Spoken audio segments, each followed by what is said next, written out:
So here we are at the One West porch, and you can see I started removing some bad boards there.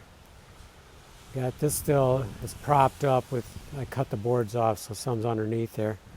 Started digging, so we're putting in our French drain, and we're about halfway. We got a big root. There used to be a monster maple right here.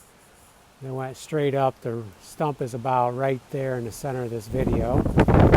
And it was huge. It died one year, too bad. But it was before we purchased the property, a few years before, and they took it down. So we're digging the trench. I got to remove a big root there, continue digging, taking the skirting down. And then we have to start rebuilding here.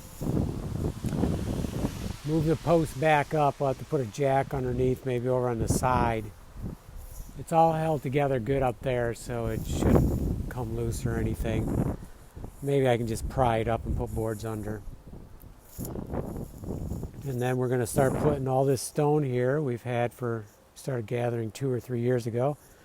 We're going to start putting the stone in here, get this all ready, and then in the wintertime we're going to work on the skirting. We have some cool ideas.